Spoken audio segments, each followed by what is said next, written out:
Okay, so as most of you know, I like a good investigation, and there's been a lot of talk about the renovations of Frogmore Cottage and how much the taxpayers paying, and blah blah blah. We're getting our money's worth, etc., etc. So I had a bit of a dig around, but before then, we've got Rob Jobson, good old Robbo. Just when I was thinking about this, he comes up with a segment, and let's just adjust that. So let's have a look at what Rob Jobson's got to say, and then I'll put some input in on what I found in my investigations. Let's have a look at what Robbo's got to say first.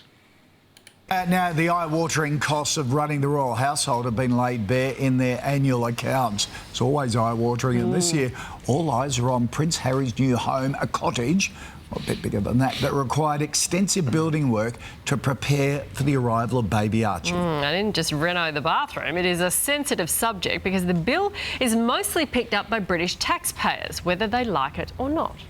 The royal family doesn't come cheap. Last year, the bill for even just the basics came in at more than 150 million Aussie dollars. One of the most controversial expenses was Harry and Meghan's not-so-humble new abode. We now know Frogmore Cottage doesn't include a rumoured yoga studio, but so far it's still cost a staggering $4 million to renovate, and that's after the couple paid for their own high-end fixtures and furniture. Another pricey property was Buckingham Palace, with an impressive $60 million builder's bill. The Queen's official expenses total rose significantly. It was up 40% to $122 million. And while the Royals' total travel bill was down, notable costs included almost $150,000 for a jet from Australia to Fiji for the Duke and Duchess of Sussex. The royal household spent just over $3 million on food and drink, but we can't be sure how much the royal wedding came in at, because that was funded by the Prince of Wales' impressive $40 million personal income. All right, let's get to the bottom of this. We're joined by our royal editor, Rob Jobson. Rob, good to see you. Now, cost of Frogmore Cottage renovations has ruffled a few feathers. Who actually owns it? Does Britain own it, or do they own it? It's owned by the Crown Estate, which is the Queen's estate, and it's publicly funded by the sovereign grant, which is the money the taxpayer gives to the Queen to pay for the royal family. So it is paid by the taxpayer, this renovation, but it's a bit of a moot point because the Queen is obliged to keep these properties up to scratch.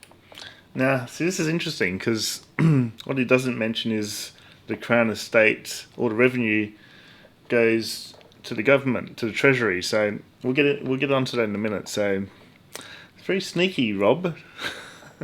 He's half right. It's grade 2 listed buildings. It costs a lot of money to renovate. So, yeah, about 90% of the people are against what's been spent here. They feel Harry and Meghan are rich enough, should pay for it themselves. But that's not going to happen because they don't own it. Right.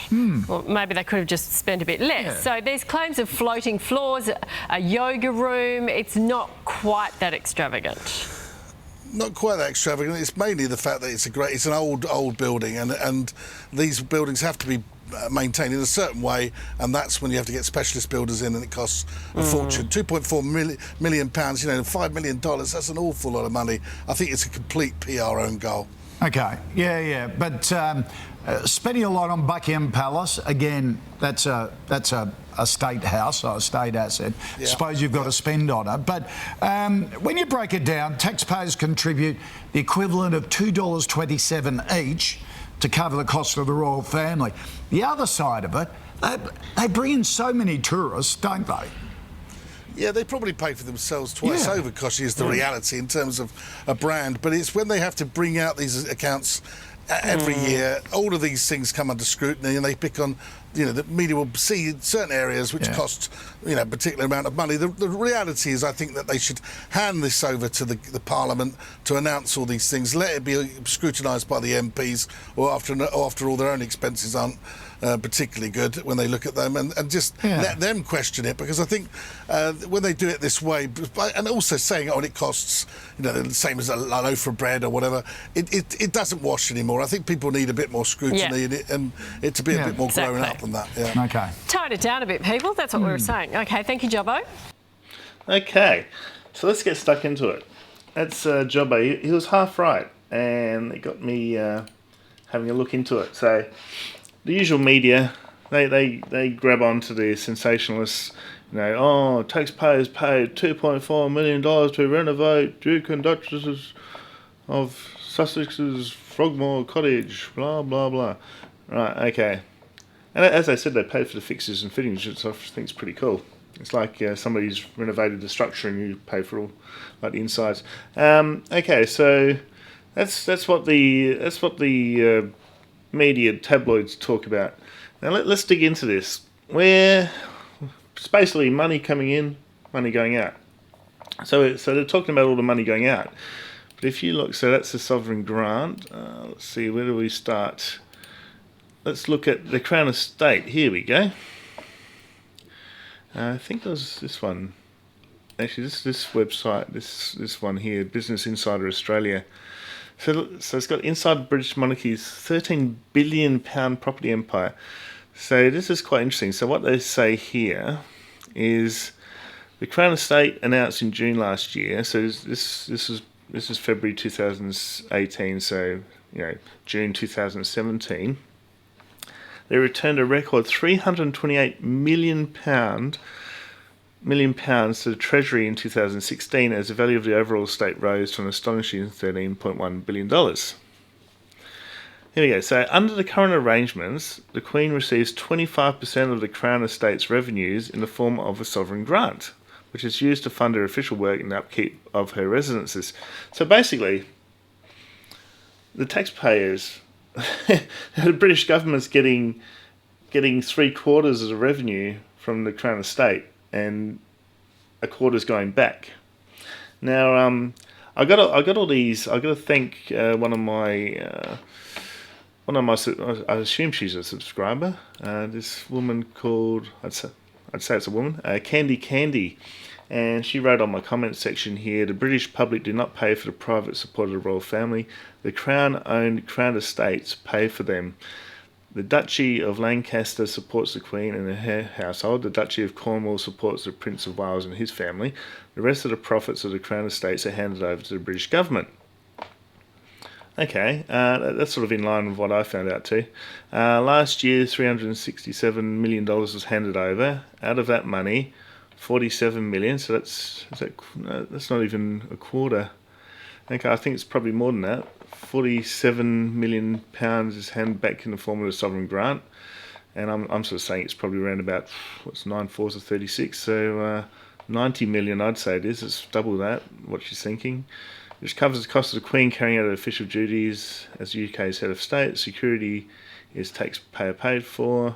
Every head of state and his or her family in the world gets taxpayer paid for security.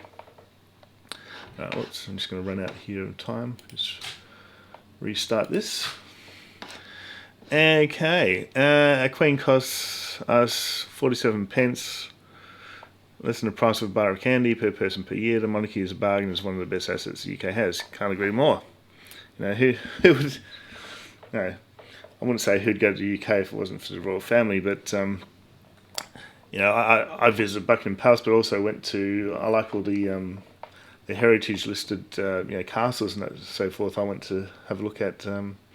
This was back in 1996, so don't ask me to remember which ones they were, but I remember you've got the little plaque that says. I can't remember what it says now. It's one of those royal, heritage, one of those heritage UK things, and you sort of pay an entry fee.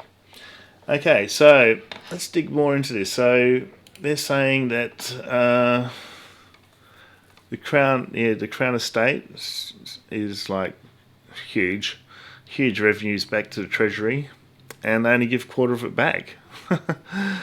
The Queen also personally owns, has personal assets. All right, very good. Sandringham, etc., etc. Okay, so we're getting somewhere here. It looks like they pretty much pay for themselves, and they're a huge tourist attraction. So this is the official website of the Crown Estate. You just type in Crown Estate, you'll get to the website. It's just thecrownestate.co.uk. There we go. Does the Crown Estate manage the royal palaces? No, the royal residences. So this is where it gets complicated. The royal residences are divided into two categories: occupied royal palaces, administered by the royal household and held in trust for future generations. I'm telling you what, it starts getting very complex. But is royal family involved in running of the Crown Estate? No, the Crown Estate is run by a board and their staff.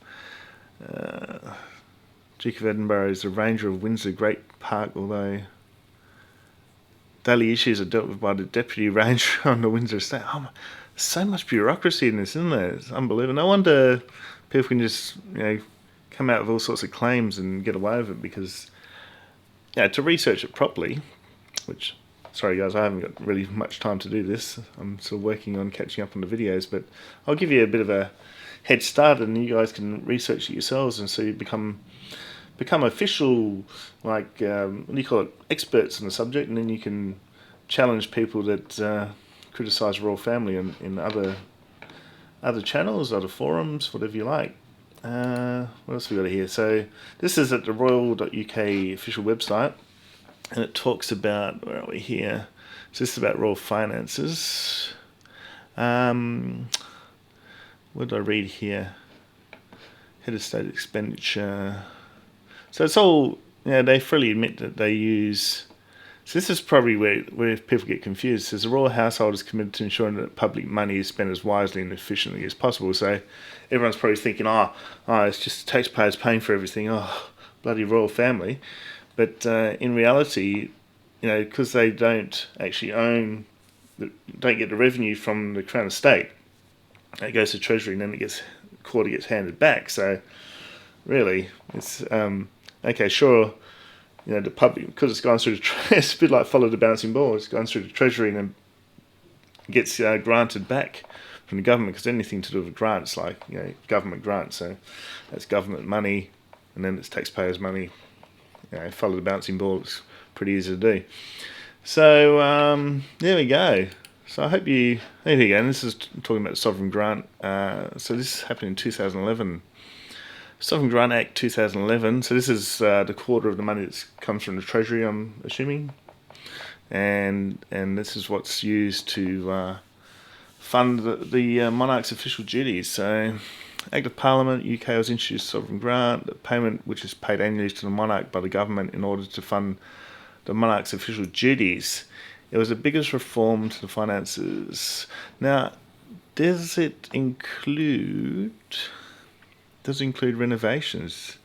So it's talking about official duties. Is this just funding, like when they travel the world and so forth, or does this include renovations? I think the consensus was that the Sovereign Grant pays for the renovations, so I'm thinking that that's the case here too. I have to dig into that. Someone comment below, does the Sovereign Grant pay for all these renovations? Etc. Yeah, it is rather complex, but on simple high-level terms, Crown Estate, all the revenue goes to the Treasury, 25% goes back as a grant to the royal family to fund, I'm assuming, not only when they're travelling the world, but also renovations. So here we go. Here it says the Sovereign Grant covered the work undertaken to turn the building into the official residence and home of the Duke and Duchess of Sussex and their new family. So back off, media.